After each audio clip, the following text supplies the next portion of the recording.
Ladies and gentlemen, hey, hi, how you doing? Welcome back to the channel. Thank you so much for stopping by. Today, finally at long last, we got the full-on reveal for Season 4 Reloaded. There are some interesting things going on with this update in and of itself, right? So first up, we have information on solos actually returning today. They're going to give us a little debrief on what's going on with that versus casual solos.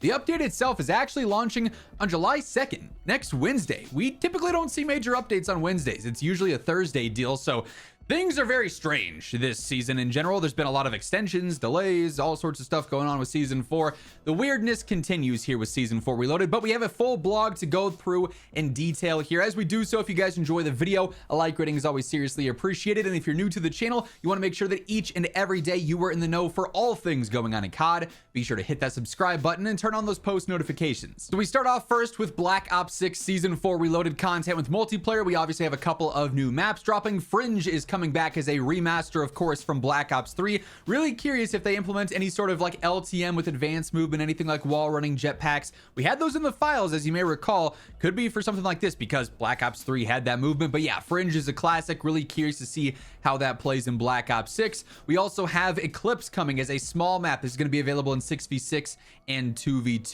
So if you're a little bit more into the hectic gameplay, we've got that. Cell shading seems to be a big thing going on this half season. We sort of saw the teaser with Beavis and Butthead and Rebirth there. There's going to be cell shaded map variants for multiplayer here. Nuketown, Babylon, Skyline, Stakeout, and Grind are going to have the COD Tunes mosh pit available, while Party Ops features the same lineup minus Stakeout. So if you like that art style, there will be some maps to play with that. The Party Ops LTM, of course, is coming back. It's going to be different mini games within one match itself, basically. So condensed versions of classic party modes alongside the challenges like Dance Off, tasking operators to get down and funky, designated dance zones.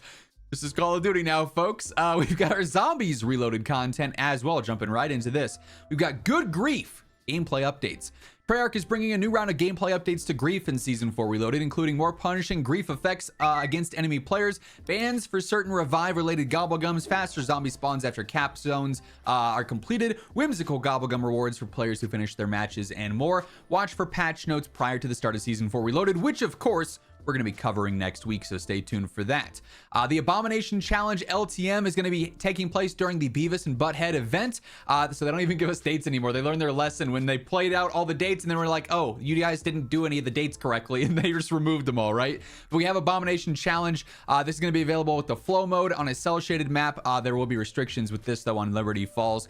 Interesting looking. Enter a cell-shaded version of Liberty Falls in this chaotic and seriously challenging LTM. It's available for crews of 1 to 4. Match ends when all players are eliminated. Mystery boxes can contain wonder weapons. Takes place on the entirety of Liberty Falls. However, there is a twist, or in this case, a vicious, drooling red mouth abomination called Mo. This HVT is in a permanent state of fury summoned by the Dark Ether when the church is opened. Your main and overriding goal is to defeat Mo, and then exfil is disabled until you do defeat Mo. So, Mo problems, it sounds like, on this map in specific. Additional modifiers, expect a handful of different things here. Rounds turn faster. Additional enemies are added to Liberty Falls, including Amalgams, Doppelgask, Elder Disciples, Shock Mimics, and Toxic Zombies as well.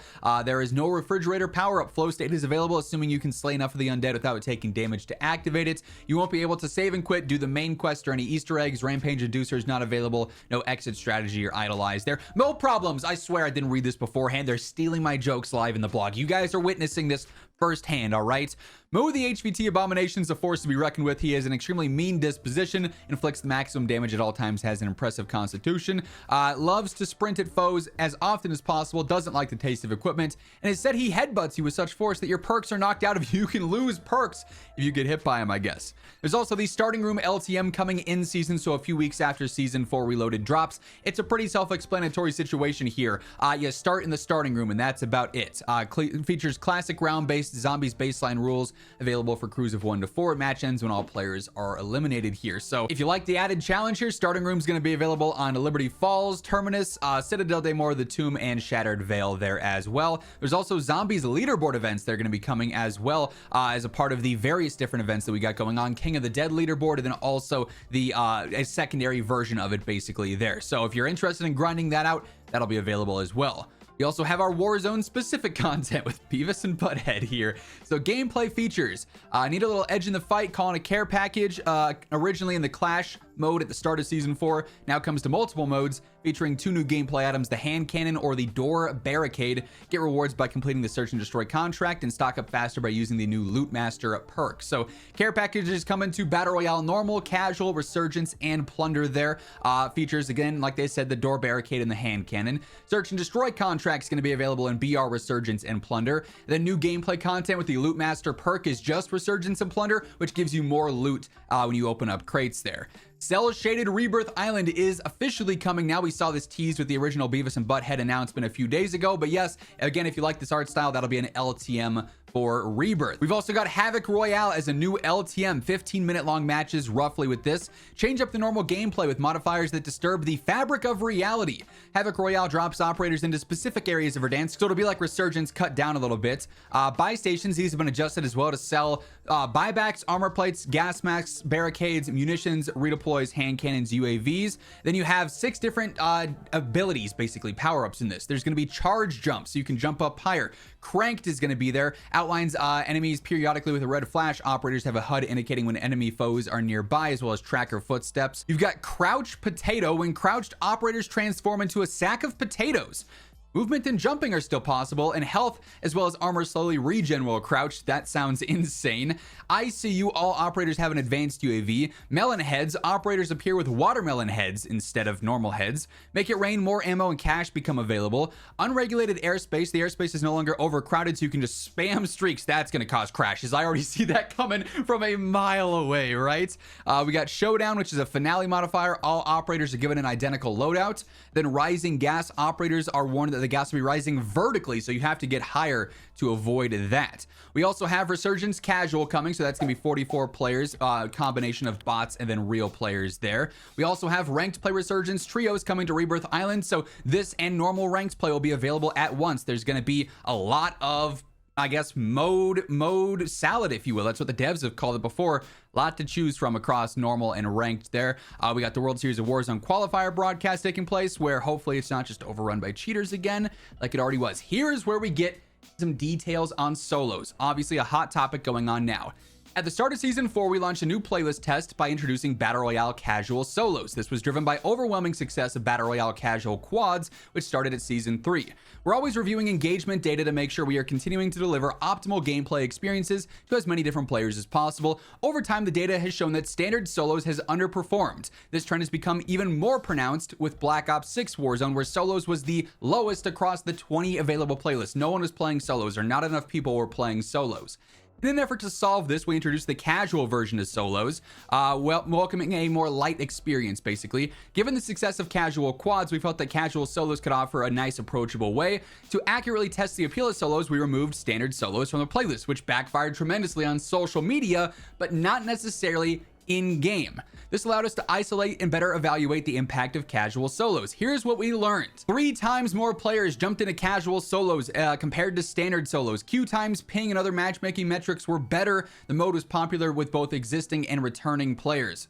So casual solos was a success. That's why they haven't brought back normal solos until today.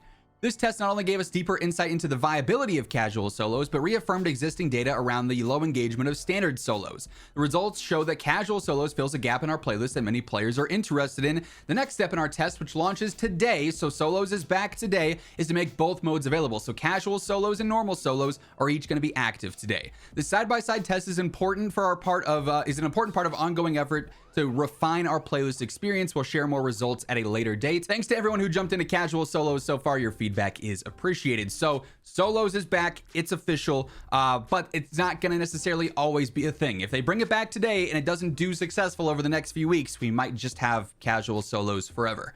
We then have the global content here, so stuff that's available in all modes. The Olympia special weapon available as a Beavis and Butthead event reward. This is not a standard shotgun. This is a special weapon that you can use, so that's going to be pretty interesting. The pickaxe is also available through the Beavis and Butthead event as well. New weapon attachments here. We, of course, have the SVD full auto mod and TR2 CQB auto conversion. The first one, SVD full auto, is through Beavis and Butthead. TR2 CQB conversions through the COD Tunes event, so that'll be taking place at a later date. update. Then we actually get details on the events themselves. So Beavis and Butthead is spanning all modes here. The two biggest idiots in animation are getting off the couch and joining the fight. Earn XP. It's another XP based event here, of course. There's going to be a free track, which includes the Olympia, then also the premium track as well, with an ultimate mastery reward of the Butthead operator. COD Tunes, again, is going to be a universal event update, multiplayer, zombies, and Warzone there. That will include a new weapon camo as a reward as well. Then, of course, there's new store offerings, because they always got to plug these. That is a guy with a horse on his head. Okay. And then it's just bundles to round things out. So, I mean, it's a pretty standard seasonal update, all things considered. Couple of new maps and multiplayer, some new features and modes and zombies, new gameplay elements and playlists in Warzone, and then the standard stuff, few new weapons, few new events. Obviously, the full patch notes are what we're looking forward to a little bit more, detailing weapon changes, bug fixes, things of that nature. Those will be coming next week. Obviously, as soon as they drop, as soon as we get any announcements there, I'll be sure to keep you guys updated. So stay tuned for that alongside everything else going on in COD by hitting that subscribe button. And if you enjoyed the video, a like rating on your way out would be seriously appreciated. But once again, thank you so much for tuning in. And until next time, take it easy. Have an awesome rest of your day. I'll catch you later. Peace out.